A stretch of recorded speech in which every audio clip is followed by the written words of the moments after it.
Hello, we are back. This is part two of our discussion on food and all its peripheral issues.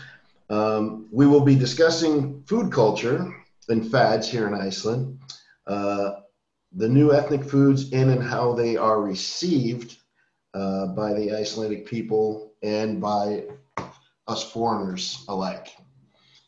Again, we will be with Sante, and Loivi is joining us as a guest. Thank you for coming. Yeah. Hi. Always good to see you. Always good to see you. Thank you And for having me. so we can just get into it. Like I said, this is part two. We had already discussed some of our experiences with some places around.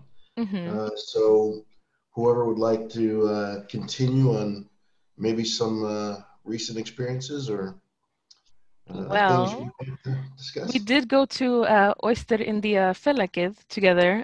Jeff was there, not Löwe, but it was really great. And this is something we were talking about since our last episode.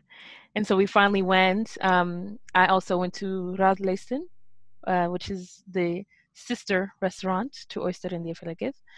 It's a little more affordable and I would say accessible. And it was really great food all around. I think it was something that was, at least from my background as a New Yorker who's eaten a lot of Indian food in New York, it was very good. I would say it wasn't like gentrified Indian food that was kind of whitewashed and I guess dulled down to suit more palates. I thought it was really great. So yes. Yeah, I've been there also. I went there. Hmm. I think last week. Me and my daughter went there. I've been there before, but I love that place. Studentafélagið. It's absolutely it's a beautiful restaurant. They've been there for a long time also. Hmm. So Yeah, of course, no, I think I was there 2014 after my graduation from MCAL from Matsfeld school. It was very good then. Uh, so yeah, it has been around for a while, huh? Hmm. It's yeah. been around. Did you say it's since 2003? It was Oyster in the 2000. No, was that? Studentafélagið has been there since I think '94. Right. Wow, Yeah. really? No, yeah, because I remember vaguely, like I was living in London at the time, so I wasn't living here when they started, but I saw them like when I came back for, you know, I used to come back for like Christmas and yeah, so but usually briefly for Christmas, but and I remember they were there, but I can't remember when I first actually went in there. But yeah, they are like really good. And like I said, I went there a couple of weeks ago. I haven't been there for a few years, but Hmm. they are so good. It's and the portions. It's so funny. The portions look so small, but it's just so like you start eating and you end up taking home because it is just so yeah. It's beautiful. It's a really Well, living in having lived in London, you must have had access to some pretty really good Indian food, actually. Yes, and yeah, like Indian is my favorite, one of my favorite takeaways in London, and there's so many of them because Hmm. yeah, obviously the history with England and India is so Indian immigrants have been in London for like a really long time, so Uh, there's a lot of them Hmm. living in London and all over England. And there's a lot of takeaways. And I was actually like at one point I was living with a Indian takeaway like just across the road from me. So yeah, I love Indian. Yeah. well, now isn't that interesting that like London, is kind of like you can go there and get good Indian food. It's kind of interesting because London has its own. Well, I guess it does have its own little cuisine, with beef pies and fish and chips. I guess Mm. I'm not too much aware on English cuisine. I, Yeah, England is yeah. Yeah. English is not like widely preferred for its cuisine. No, not obviously not its It's an acquired taste. yeah, see, like their national dishes of fish and chips with minty mashed peas.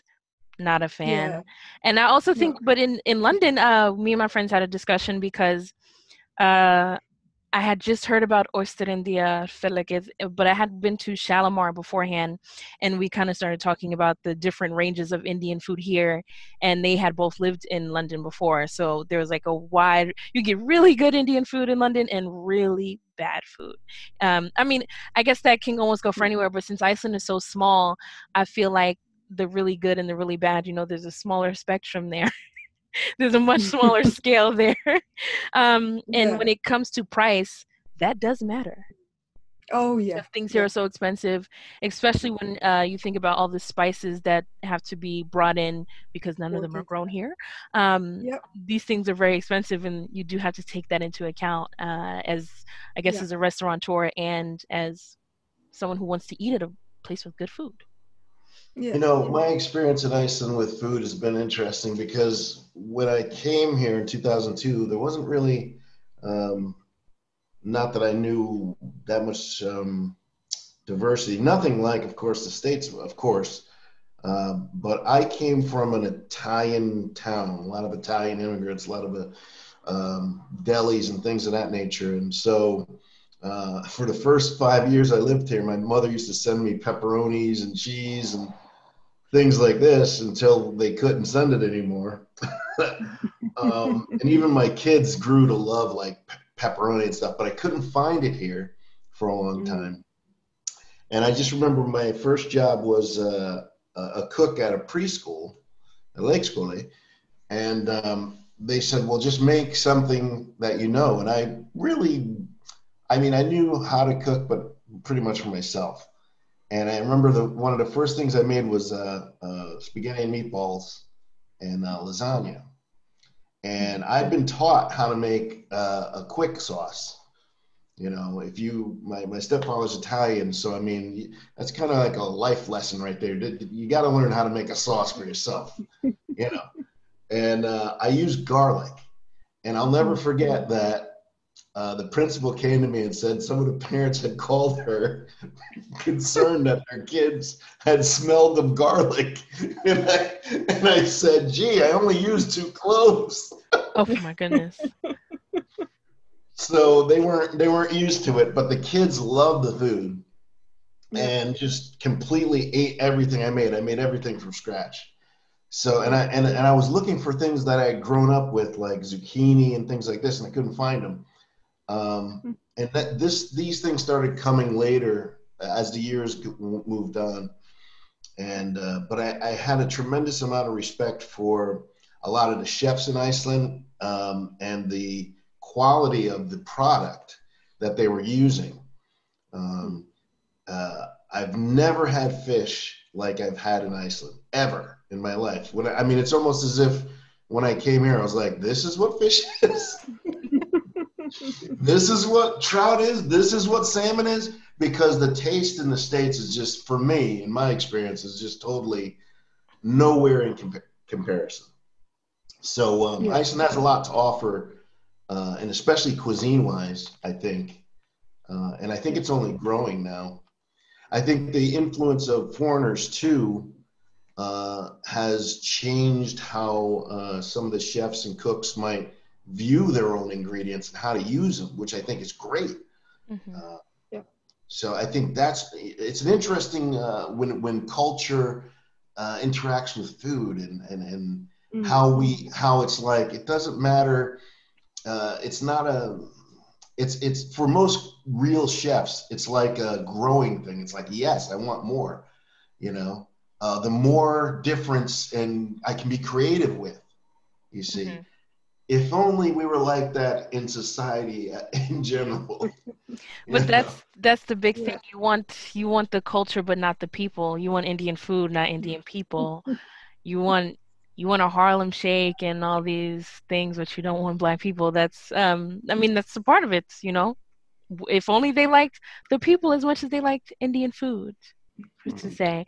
And I think in particular, here in Iceland, like for instance, like you said, I think food is a part of culture.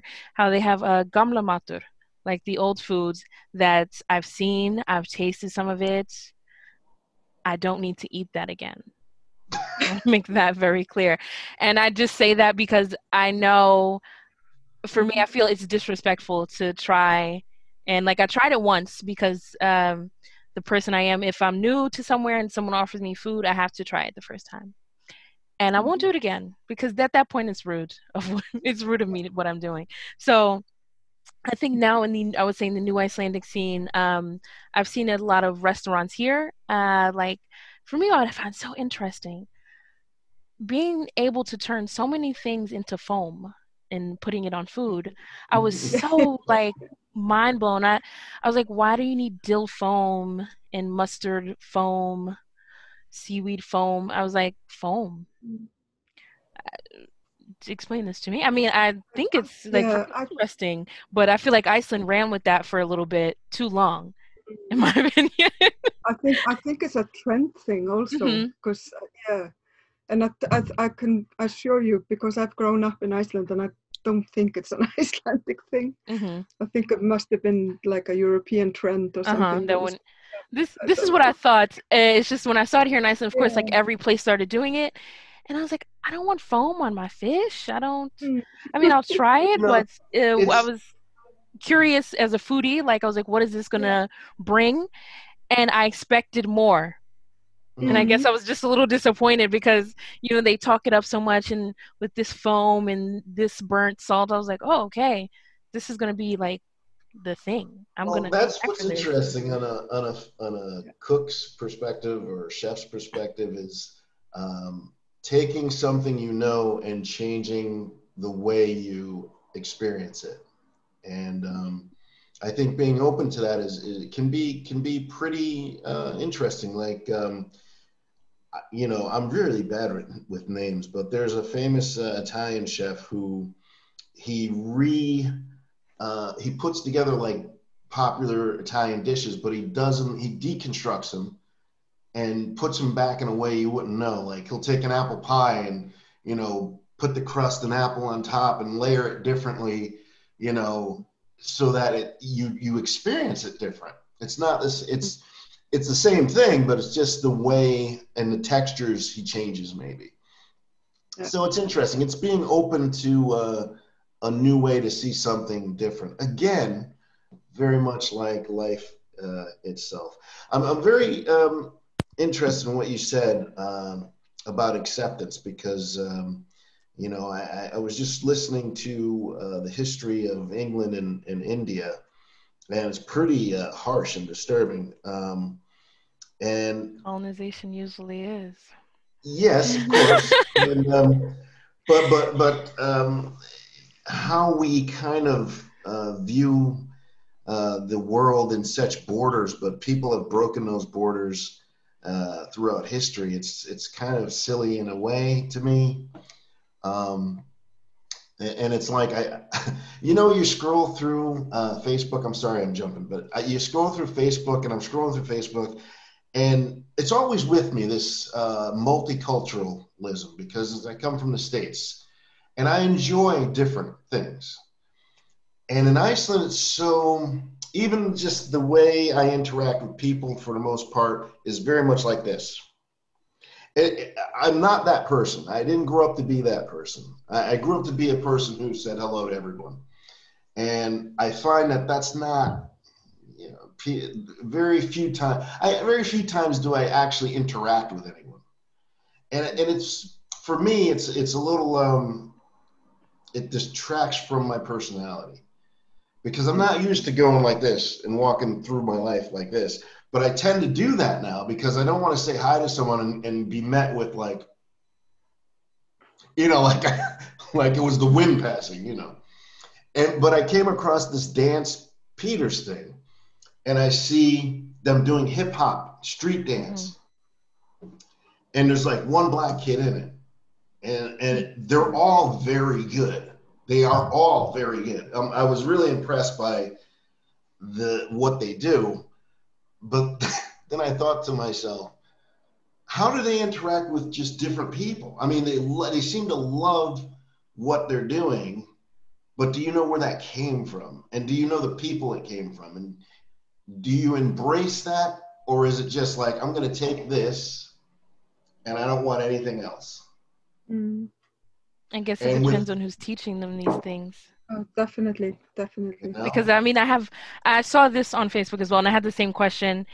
And I remember I was talking to a friend in the US about it. I was like, who taught them this? I was like, do they know? Like, it was very strange to me because I guess as a Black American, I see, I see a lot of people. I met a lot of people around the world, and hip hop is something that is very international. Black culture is very international. The pinnacle, I guess, for me as a kid growing up, I saw rappers with big chains and grills in their teeth. To this day, I still aspire to get a set of grills, but have yet to do it. But to me, growing up, this is what I saw. So I was like, I can't imagine what people in Germany and Russia, like when they saw these things, thought, and they were like, "This is so cool." For me, I was like, "Yeah, but this is average. This is average. This is not that big of a deal to me." And I see people here dancing, and some kids I've had kids ask me certain things about stuff on the internet. I don't know nothing about these internet dances and now TikTok. Don't ask me. I know I'm young, but don't ask me. And so to me, it's just so strange because I think they think because I'm Black, I know, and I'm like, I'm not. I don't do that. And I find here, like you said, but you're from Connecticut. I'm from New York. And so we are kind of we're kind of raised like I'm from New York City. Like I'm not from Westchester County. No offense to those people, or Long Island. But to me, like this is how you go through kind of life. Especially as a young Black girl, like on the train. You have men talking to you and these things. So this is kind of how I go through life.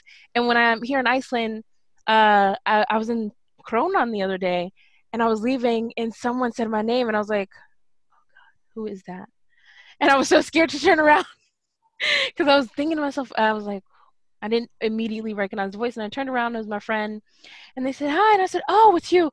Oh my goodness. I thought this was someone I didn't want to talk to and who was going to start asking me all these questions about my life. And I didn't want that.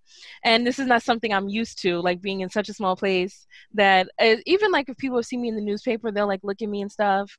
They'll go, "Hi." And I'm like, "Hi." And sometimes they'll start talking to me and I'm like, "Yeah, like, thanks." I'm a little, I feel shy, but to me it's very strange when I have this interaction with random people in Kronan.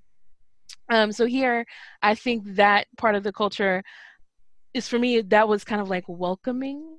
The staring thing was not. And I would say now with coronavirus, I like when people want to stay away from me. I love that distance. We're all apart from each other.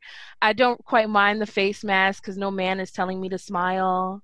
Like that's what I'm, as a New Yorker, whenever I go to a big city, like especially when I go back home, I'm like, oh my God, I forgot they do this. Like guys are like, smile. And I'm like, oh my God, no. Who are you? Walk to the corner store. I'm trying to get a sandwich. I'm like, I don't even look nice. Like, why are you harassing me right now, sir? It's 7 a.m. So for me, I just think this is something that for me was a bit normal and I didn't quite mind. The staring thing was annoying because like I said, I'm from New York. When I see white people, I do not stare. Mm-hmm. I would say we only stare at people that are doing like something really wild on the train. But for the most part, we don't care. I just mind my business, I go about the day. So I think from a cultural perspective, that for me was like kind of nice that people weren't bothering me. And here in the food world, I like that there are so many, I would say Icelandic people, but also foreigners. And I think every hotel I've worked in here, most of the people have been foreigners from Mexico, Hungary, Poland. And, like for lunch, when they cook for us, I love goulash, Hungarian goulash. Like if they make Hungarian goulash and they give us rolls, I'm in heaven. This for me is like amazing. And what I found so strange when I came here, that my Icelandic family, and I would say Icelandic people in general, I was told they don't like fish with bones, which for me was so strange, because I met like quite a few Icelandic people. They were like, "Ugh, why would you have bones in your fish? This is disgusting." And I was like, oh, I don't I didn't know this wasn't a thing. To me, I was like, what's so bad about a fish with bones? And so to me, I know like a part of the old food was my mother-in-law, she would boil like haddock or cod and then put like bechamel sauce or something on it. And I was like, I can't eat this. I'm so sorry. I was like, I won't do that because I was like, I'll be very rude to sit at the dinner table and just be like a kid, like yeah. And to me, this is a very new thing, like being very against like fish with bones. This is very like Icelandic, the norm. And I remember one time for dinner, I made a mackerel. I made like some stewed mackerel and tomato sauce with rice, and I'm like, and my partner was like, I don't know how to eat this. I don't like fish with bones. And I was like, you just eat it. I was like, you take your hands and you do this. But that's too much work to eat the food. And I was like, oh God, this is ridiculous. People have their preferences. Yes, I mean, I understand it, but to me it was so strange that this was, I guess, I think it's another cultural thing that this was their norm, not having bones in your fish. I don't know. Loewe, what do you think? Yeah. I actually, yeah. We do like remove the bones before we cook it. That's usually the traditional thing to do. But you will find the odd bone though, which is even worse because you don't expect it to be there. So, and you can choke on it and and have a trip to the emergency room or something. But but I think also like our food is quite boring. Like we don't use a lot of spices. There's because obviously like we just grew up, like for me, I mean, I'm born in the 70s, so like the time when I'm growing up, I'm kind of used to there wasn't a lot, and there was even less like when my mother was growing up. I mean, they only had apples at Christmas, and that was the only fruit, fresh fruit that was available. So but I mean, when I was growing up, we had a bit more, and we were introduced to a lot of things like while I was growing up. And so our food, traditional food, is quite boring, and the only spices that are used is like salt and pepper, and maybe rosemary or something that grows here. So that's curious to me, Loewe. So when you moved to London, how was it to like be immersed in all this kind of?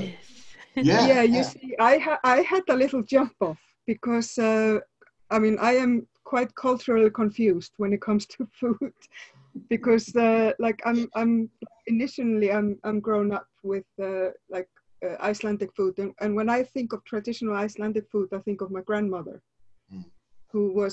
She was actually an excellent cook. And I think the thing with things like that, when you don't have a lot of spices, people put a lot of other things like love into their food.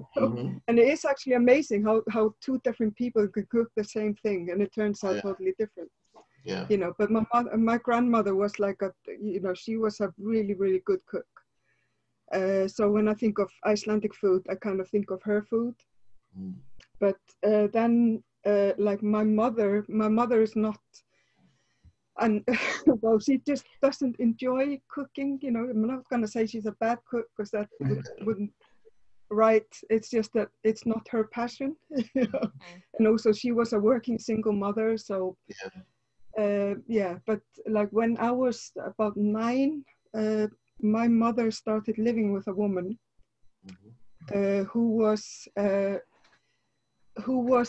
a little bit more culturally diverse when it came to food, because her mother was an Italian American. So we may have something in common, Jeff. Yes. Yeah. So and her father was living here, so we used to go to his house to eat, and like they were very passionate about their food, and they would like talk about food, and they would eat. He would cook for us, and we would watch him cook. And also because my stepmother, who I got introduced to when I was 9, she kind of opened my palate to more culturally diverse food. So and she cooked a lot of Italian. She used a lot of ingredients that Icelandic people at this time weren't familiar with. She used a lot of spices, and because her father had grown up in New York Wow. and was passionate about food. And here we all are. Yeah. No, He would cook things like curries and obviously a lot of pasta and pasta sauces, and use things like celery and zucchini, eggplant. Oh, yeah. See, So that when I would watch her cook. So see, that's interesting because when I grew up, I remember my father, my stepfather. He's been in my life since I was 5, and the way I interact or the way I see and view the world, a lot of it came through food. Now, it's very interesting we're on this subject because he introduced me to so many things that were like fascinating to me. Okay, so Christmas time, for instance, everybody has their own layout for Christmas. Well, we had the things my mother would cook and then what his family would cook. So we had these huge meals that I could never get through. There were turkey, ham, pies, cakes, and on the Italian side, they're like, "You're not eating enough." It's like I had 6 bowls already. What are you talking about? But he introduced me to like pineapples and coconuts, fresh coconuts, and he showed me how to open them, and he told me where he was in the Philippines when they used to get coconuts from the trees. So. And then he bought a hibachi, which is it's a grill. Most people have grills, but it's like this round thing that's ceramic and deep. And that's what we used to cook out on. And he would buy Polish kielbasa. I mean, so culturally, I was getting introduced to a lot of different things at a young age. And it just fueled my curiosity about where these people are. Like, where this food came from. So I was very interested in Italy and fascinated to learn that different parts of Italy specialize in different kinds of food. And that fascinated me. And I had 2 of my best friends, a good friend of mine, Chang Kim, who is from South Korea, and Ryan Bryant, who was from the Philippines. His mother was from the Philippines. When you're a kid growing up in the States, it's always you go for play dates like you do here. You go for play dates over someone's house. Well, my friends' mothers would make sure there was food there. You go out playing, you come in and you get something to eat. And for my friend Chang Kim, his mother made these amazing noodles that I couldn't get anywhere. My mother never made anything like this, but it was so good. So she would give us bowls of noodles with little pieces of fish sometimes in it and vegetables, and had this amazing broth. And I used to love it, but I never got it anywhere except when I went to his house. And my friend from the Philippines, it was a dish called sopo, I think. It's like a white dough with meat in the middle. I hope I'm pronouncing it right. Yeah, it's like a dumpling. Yeah. And his mother would give us that and chocolate milk, and it was amazing. Dumplings and chocolate milk, I live. This is great. And then they would come to my house and get peanut butter and jelly sandwiches or bologna sandwiches. So, Mom, step up your game. You're embarrassing me in front of my friends. I was like, Wonder Bread, but yeah, no, it was so. I was introduced to a lot of different cultural foods early on, and it just made me curious about those places. So at an early age, I read a lot of National Geographic, and I remember specifically the Icelandic issue, which I never in my life thought I would be in Iceland, because it was this remote place in the north, and people lived in the side of a mountain or something, and there was grass covered on the houses. I was like, this is like where they wrote the Hobbits, right? Because they live in the grass-covered roofs. It was fascinating to me. And then I thought, the funniest thing was when I first came here, I really in the back of my head thought all the women would be in their traditional costumes. I don't know why. I don't know why. I was waiting for this, the very, and I said, Because that's what I had seen, these things, these images in National Geographic Award. I seen beautiful landscapes and the women dressed in these elaborate costumes, which reminded me of a lot of the German costumes, which I also find fascinating. But so I mean, in Iceland though, it seems that curiosity is just it's like we'll take all this different stuff, we enjoy all this different stuff, but if I see someone different on the street, and I don't want to know, you know, it seems that way, and that to me is a little strange.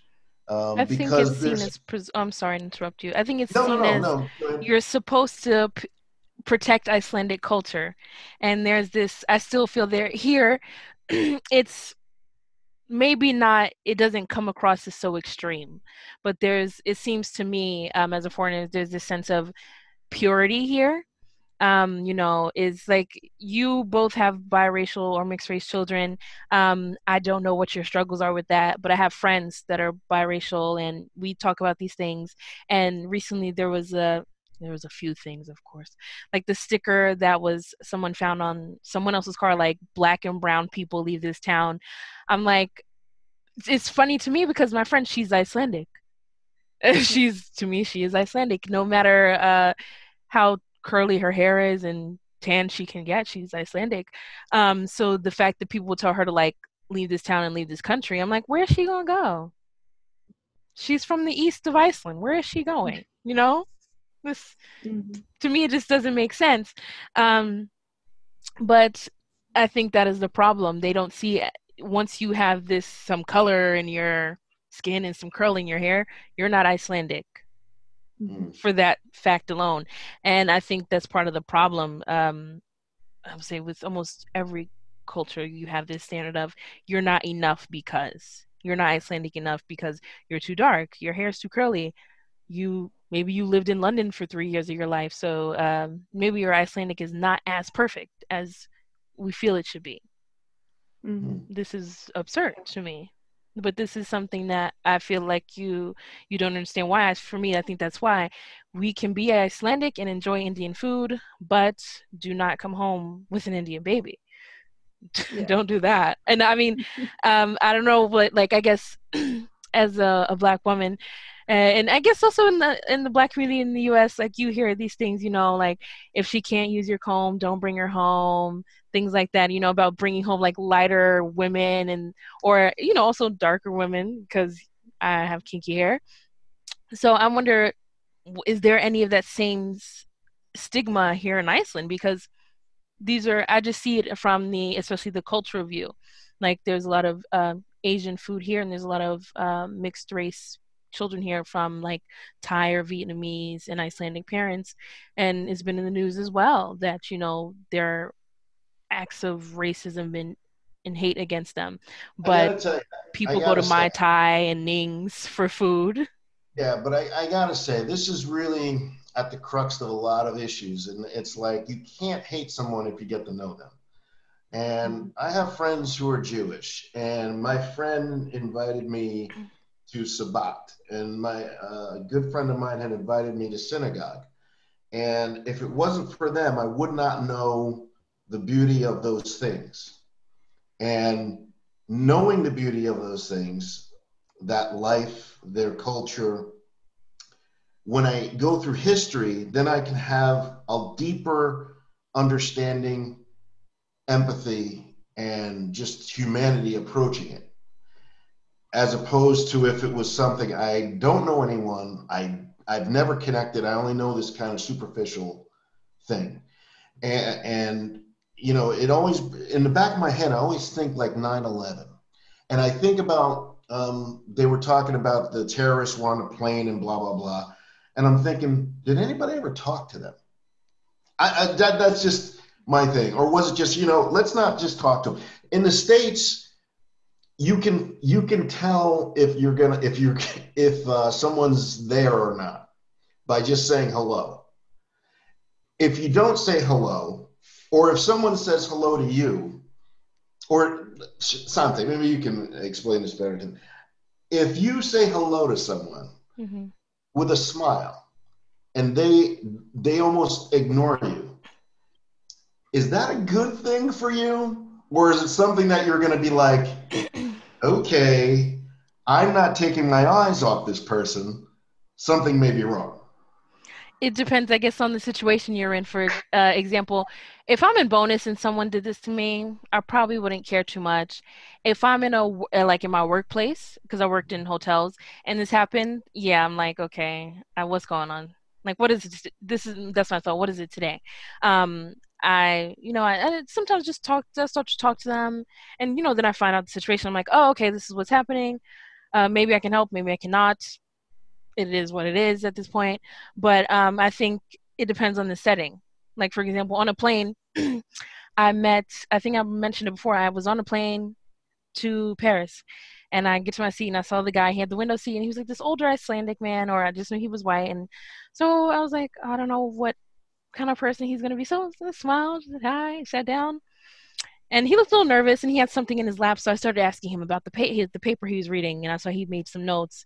And he started talking about this conference, and he told me he wrote the biography on the first Black person to settle in Iceland. I cannot remember his name right now. Hans something. Is it Hans Yeah. Peter or something like this? Yeah.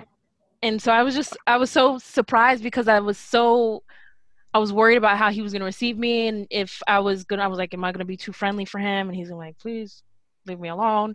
But once But he see, that's started the talking to whole me, I point. was like, oh, okay. I was like, this guy's like great. I would never, if I didn't start speaking to him and start This this interaction, I would have never known this. I don't know exactly. for how long. This is kind of what I feel in Iceland. I'm like, when the whole bank thing happened, what really blew me away is like people screw over people in the States, fine. There's 300 million people. You'll see someone, you may never see them again, which is also interesting too, because I've learned people's life stories riding the bus from the airport. Guy telling, I'm with my family, we're from Florida. Yeah, I've been working 20 years for the light company, and this is the first, and I'm like, I really didn't ask you anything, but it's kind of nice. And and when you're in this world, I realize that there are really good people. There's Hmm. just really decent people. And that is a good thing to have in your head. That yes, there are problem people, but there are generally people are just normal. And when I talk about the banking thing in Iceland, the thing that kept coming back to me is the size. Because of course I'm come from the United States, 300 million Hmm. people. There's 300,000 people in Iceland. I walked through Smarlin with my father-in-law, and every 5 seconds, hey, Jon, Jim, Bob, and I'm like, how do you Hmm. know all these people?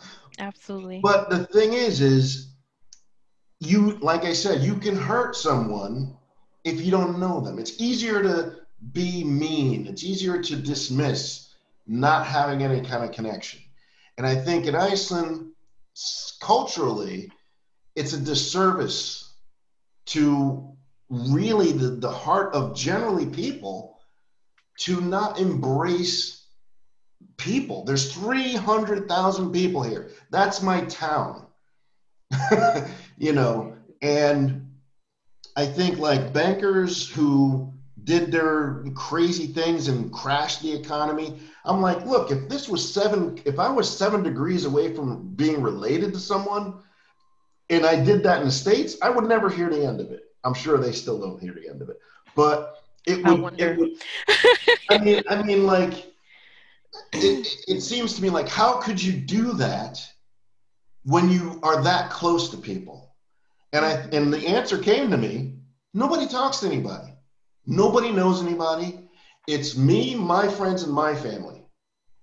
Me, my friends, my family. I can work with somebody for 20 years and not know anything about them. When I go to work in the States, or when I went to work in the States, they were inviting me for quinceañera, for these things I never, come to synagogue, come to and I grew as a person. My humanity opened up. I talked to many different women from different parts of the world and their experiences. So when things come to me, these issues come to me, I have a broad spectrum in which to think about things. And I think in Iceland, a lot of people do a disservice by just walking through life like this. And when it comes to food and things like this, it should be a way in which, as a culture, you can say, this is life. This is what life is, embracing things. Because when life is never static, it's about growth. And if you want to maintain, just not grow, it's against life, in my opinion. I feel maybe that's a part of it is, I don't know, maybe Loive can clarify if Yeah, you I'm talk too much. misspeaking. Living, say something to us. If I feel like here, like I said, I worked in a lot of hotels. In most of the kitchens, it was foreigners. And since we're all foreigners, I guess we all kind of get along and we kind of get to gripe about Icelandic people and what have you. And one thing I always noticed is if someone like official came in, the last hotel I was working at, I worked with another foreign woman at the desk. And one guy, he would always come in and he would speak to her in Icelandic. And she was like, I don't know what you're saying. And so I would translate. I was like, he wants a room key for 110 and 112. And I said, okay. And he was like, yeah, she's right. And he was like telling her, why can't you do that? And I noticed there's always, okay, who can I speak to here that speaks Icelandic, first of all? Or I want to speak to an Icelandic person. This is sometimes the attitude of Icelandic people that come in, and I'm like, okay. And, I'm like, maybe I can help you. And I'll start speaking Icelandic, and they're like, oh, okay. And I think it's one of those, what do they call, like a model minority thing? I'm Black, but I speak Icelandic. Oh, okay, so you're a little better. I can tolerate you right now. And I'm like, I don't seek your approval. I only speak Icelandic because it's a job requirement and with some family. I don't know you. I don't need you to like me because I speak Icelandic. My best experiences in Iceland have been talking with some older Icelandic people. I work at the hospital, and sometimes they would start talking to me. It's surprising to me, but they are a wealth of like me understanding Iceland. Really, I mean, it's not that far from how they grew up was so different from how I grew up. I mean, so I can appreciate the cultural shock of foreigners coming in and bringing new ideas and things like this. It's been the best things. We're having conversations with a lot of older Icelandic people that I've met and gentlemen from the farms who their whole life, their family is just rooted in some of the farms in southern Iceland.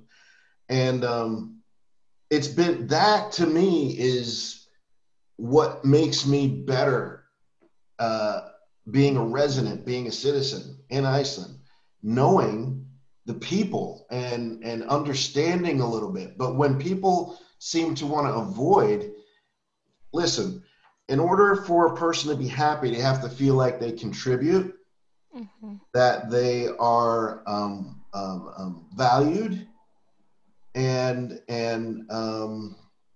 contribute, valued, and there's a couple other things, but they have to do with intermeshing with the society in which they live. And if the prevailing thing is, we will take this from you, we'll take the music, we'll take the dance, we'll take the food, we just don't want to know anymore. Yeah, I don't want to, it's too messy. That's sort of, you'll create a dynamic that I don't think we want. I don't think Icelanders want, because my thing was either you're multicultural or you're not, and if you're not, just make a decision not to be. My kids, they draw from a lot of different backgrounds. Their personality is more Icelandic than anything, and for them, I'm vocal. For them, I wish it was a little more open. Society-wise, to just look, we're 300,000 people. We're on this little island. The more we know and help each other, don't you think that's better than I just want to live my life and not know anything about anybody else? That seems to me so stark as some of the landscape. Livy, what's your perspective on this? Your perspective. It's kind of, I mean, I'm in a bit of a social bubble because like I grew up in a family that is very accepting, and like I didn't really experience or know there was racism in Iceland until I grew up, because I also went to a school that was quite I mean, there wasn't a lot of people of color, but there were the odd kid of color who would like be in my school. So, and it wasn't a big deal. It was also like I think my school was quite accepting. I mean, I grew up, like, my mother is a lesbian. This wasn't an issue in my school growing up, for example. So I think like my school, the one I grew up in, was accepting, but others weren't. I mean, I heard of people growing up, like being in other schools, who got bullied for the same stuff, and people like children of color, like of mixed race, and or the ones who were adopted as well, got bullied in other schools. But like my surroundings were accepting. But I know because I mean, you were talking about also the kind of cherry picking thing, wanting certain things from cultures. Like, can we discuss white people who lie in sunbeds but then hate black people? I always wondered about that too. Yeah. I don't It's not just it. the food, because when I was a kid, I got picked on because my skin was too fair. They thought that, they called me sick looking, and all this. So, and then maybe the same people are being racist towards people with darker skin, but they want their skin to be brown. So this is also a factor that is also very strange. But yeah, but then I mean, I moved to London in, I think it was 92, and then, like, most of the friends that I made in London were of Jamaican descent, like from Jamaican immigrants, like a second or third generation Jamaicans in England. So, and I mean, talking about food, I got introduced to a lot of like Jamaican food, and I started to love Jamaican and African food. And then like my child's father is Jamaican, and when I was pregnant, I had this craving for Jamaican food, and I used to drop by like a Jamaican takeaway always on my way home from work. And yeah, so it's like I mean, I've also noticed, because I know a lot of my Icelandic friends who lived in America, and like one of my closest friends who came to London to see me, she was actually quite surprised, because in London the racial dynamics are so different. I suppose it's because of like historical, like how different ethnicities have like come into in British society. But there is a lot more mixing going on in London, and I mean, London is like a melting pot. You have people from all over. And when I was like living in London, I think I met people from most places in the world, and made.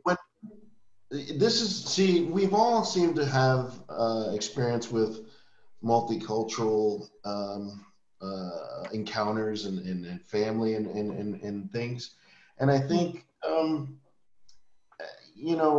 I just find that whether you're black, white, or whatever, if you are in a bubble that only looks like those that look like you and experience the world like yours, you're sort of a deficient person, because a lot of the bosses in Iceland, not a lot. I mean, I've had some great bosses in Iceland. I really have.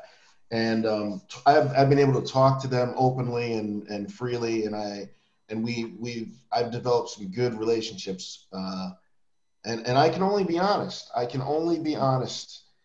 don't like to lie to people's face if I'm uncomfortable or I think something's messed up. I'm 50 years old. I don't have time anymore to placate everyone. So Yeah. those honest conversations are where I grow. And I think where my Icelandic friends and family, they have a chance to grow and express themselves. But the limiting of their experience it becomes a challenge when you're engaged in workplaces, and the hospital has so many different people from so many different places, that I noticed that the Icelandic managers, they just don't want to confront these people at all. These people, because everybody has a different way of handling a problem or approaching their superior, their boss, and not knowing or understanding that can lead to issues. So, I mean, just as a society, I think since we're talking about food is a good way to let us, like menningarnótt or something like this, to let's open up and embrace not only what we can taste or dance to, but what the people are, where that inner thing comes from, that created these things that we enjoy. And I think that would be, that's always, I think, a positive. In Iceland, I see the gay pride parade and menningarnótt and things like this. I think those things are really more important than I think people realize in a society that traditionally has been more closed off, and not only and not always comfortable engaging outside of their comfort zone. Yeah, definitely. And I think also the issue with Icelanders is that like we gained our independence in 1944. It hasn't even been 100 years. 100 years, yeah. And our our fight for independence was very much like rallied on national identity, which was language and culture. So I think this is very deep rooted in Icelandic society, and has kind of affected many of us in our like nationalism, Icelandic nationalism, and that probably for many, has kind of, it makes for a national identity that is very, very much based on language. And I mean, we have a language that is only spoken in Iceland. Yeah. True, but like I was saying to another Icelander, I know what it is to be an American, and it has nothing to do with what you look like. It has to do with wanting and a desire for freedom and liberty and to be able to express yourself. Yeah. That is the most beautiful thing. French, absolutely. I mean, France, you can be French, but the identity to me in France is not somebody smoking a cigarette and eating a baguette. It's the ideas that came out of that country of liberty, the revolution. I think there's a little more intersectionalism to that, personally speaking. That's just what I think, but I'll let you go. But I was, in terms of identity, I was thinking of things that are not superficial. Not that language is superficial, but I mean morals and ethics, not like blonde hair and blue eyes. I was curious to know how an Icelander would define being Icelandic. What is it that you would define characteristically that is not physical about being Icelandic? Because I think there's something deeper and more to it than just the language, or that you're blonde and blue-eyed, and not everyone is, but being white, I think. Yeah, what would that identity? That, I think, since it is such a young country, I think if Icelanders were to boil that down, it wouldn't matter that someone was adopted. It wouldn't matter that someone has a darker skin tone. They can be embraced as being Icelandic for the values they hold and what's important. A connection to nature, which I think is the most beautiful thing and very needed in this world, and majorly misunderstood. and taken for granted. I think as far as identity goes, I would snap that up in a heartbeat, because I know a lot of Icelanders are very protective of nature and understand the value of it. It is in itself characteristic of Iceland. When people think of Iceland, they think of the land, you know. So if we can broaden that definition of what it is to be Icelandic as to something more, that someone who wants to say become a citizen, you embrace these things, understand these things. Icelanders, these things are what is the heart of this people. You know, that kind of just you know, get on with it and do it. My father-in-law is he's very important to me. I look up to him like a second father, and he inspires me by the way he lives, by his humor, by what he can do, and his openness. And he's a hardy dude. He's a hardy man, you know. He's funny and he's just funny in a lot of ways. But I think that, as far as identity, would be crucial, especially since this country seems to just every year it seems to change more and more, like what it looks like. Louis, you can agree. When we were younger, I'm sure if you were to say to your younger self, this is what Iceland is today, you'd be like, nah. I don't know. Yeah, because it is a lot more diverse. And I mean, like I said before, like when I was growing up, it was kind of slowly changing. I mean, I remember we had some Vietnamese families moving in when I was growing up. Like because I mean, we lived in an area that was well, what they called verkamannabústaðir, where working class people could buy affordable housing. They don't have that system anymore, but they had that before. And my mother bought an apartment there in '83, I think. And like a couple of years later, we had a few like Vietnamese families moving to the area. And this is like the first I remember from, like, you know, slightly more cultural diversity. And it has obviously, like, because I moved to London in the 90s and came back like in 99. So like I started a new millennium in Iceland, and it had already, like, while I was away, it had already transcended a little bit. You know, there was a lot of different groups of people who had moved in, and like, you know, there were some restaurants also, some Asian restaurants already, and we had Italian restaurants.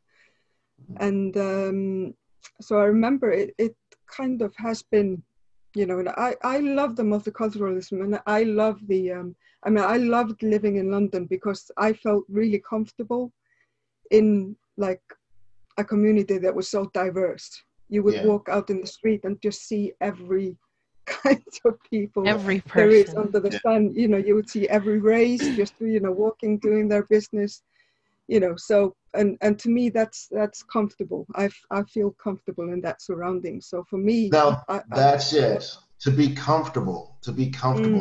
I feel bad for Icelanders who are not comfortable seeing someone else in their town. And that shouldn't be. It shouldn't be that way.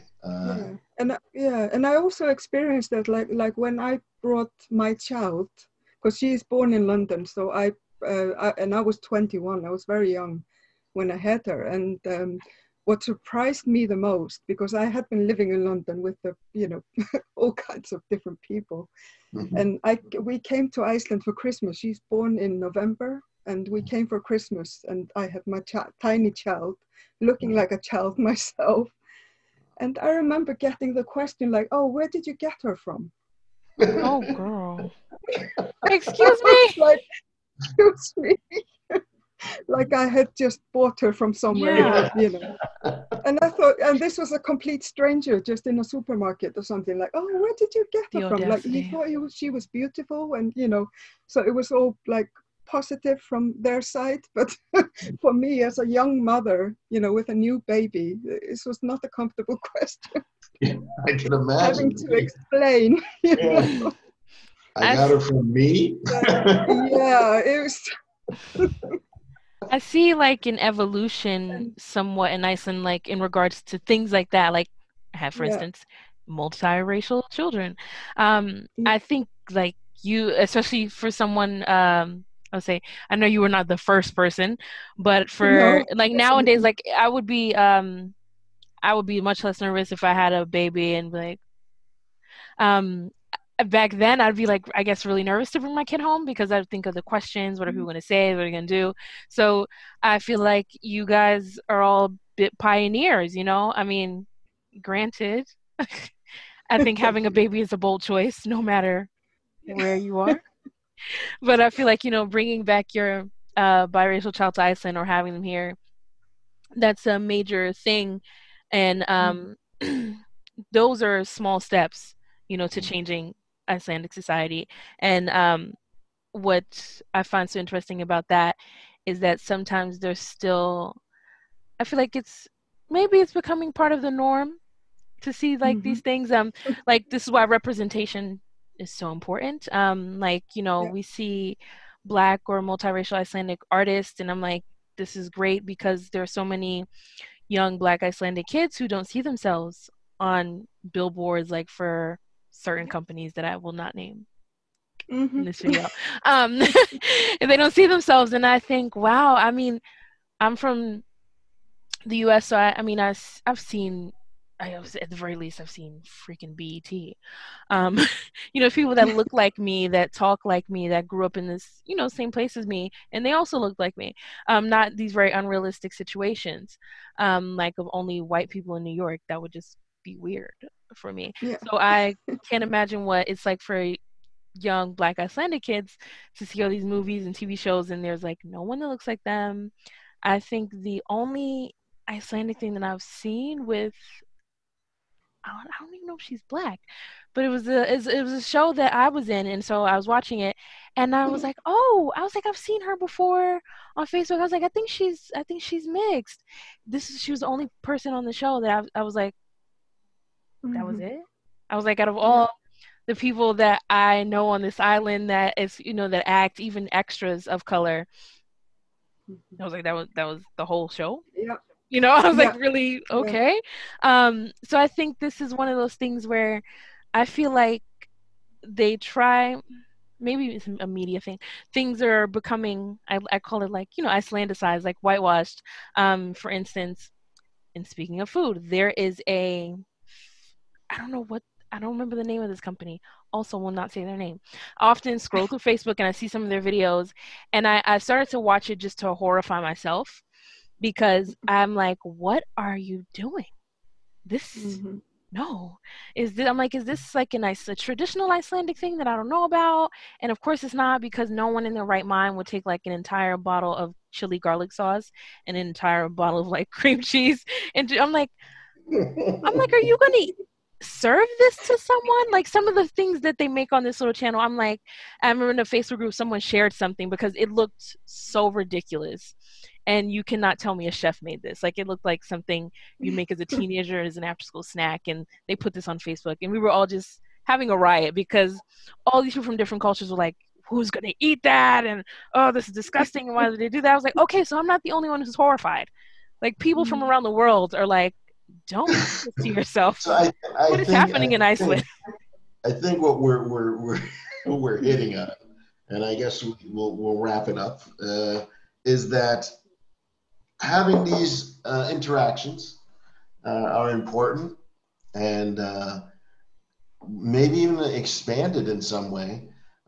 Things like Menningarnótt and things where we in Iceland can experience just different points of view and help us grow and embrace it and enjoy it instead of being fearful and resentful or I think sometimes it might feel for some Icelanders like you're pushing so much stuff on us, and it's like, I don't need you to push stuff on me right now, and I can understand that. And that's why another reason why I think defining what it is to be Icelandic and making it as as open, as broad as you can would help that in a way, because if it's only defined by being white, blue-eyed, and blonde-haired, well, that erases a lot of people that would love to contribute and would love to be a part and loved calling themselves Icelandic. And I think it starts from the top. And I think at the top in Iceland, even these people who are up there, they don't have the connections.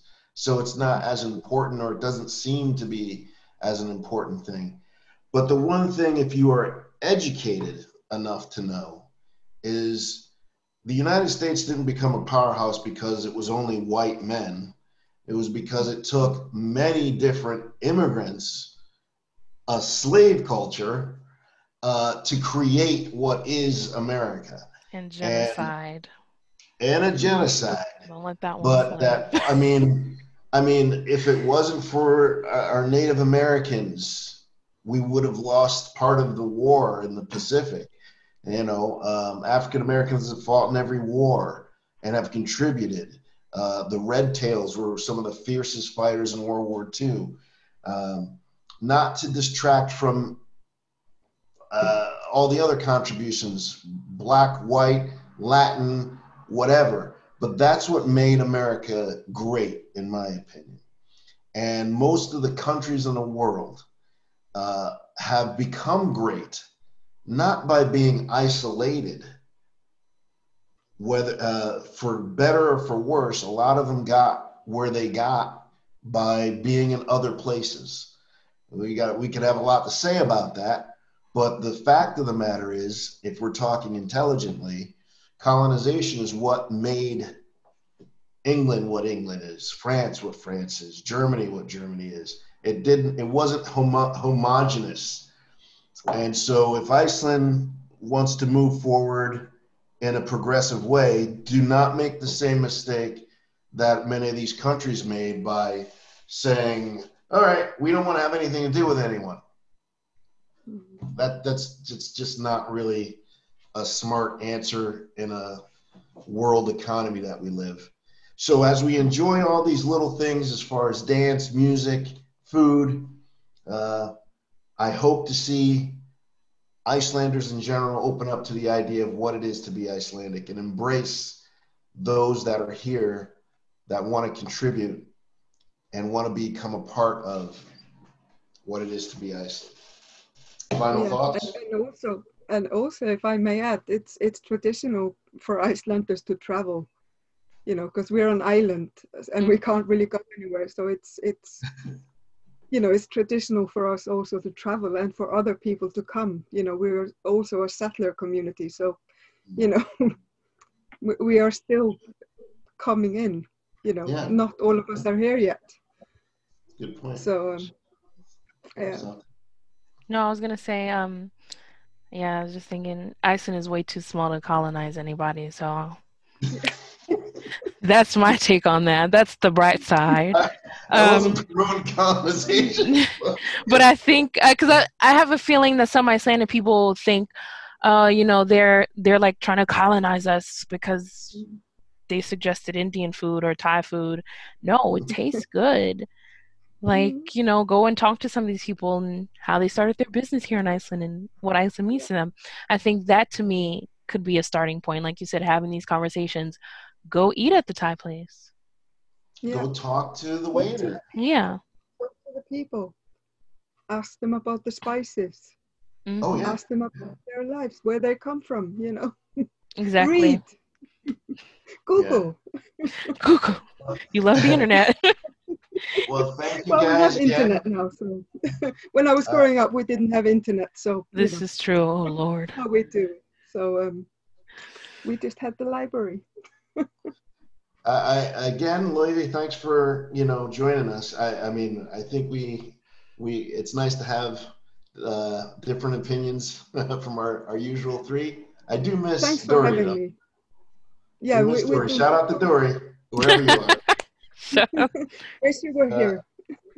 I'm not sure what the next topic's going to be, but it should be interesting, and we can maybe discuss a little more food because I think we missed some things. I But actually do have an idea that I'll be talking about at the end of today's episode. all right.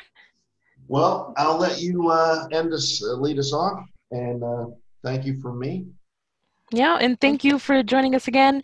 And I will let Loive have the last word. Oh, thank you. Thank you.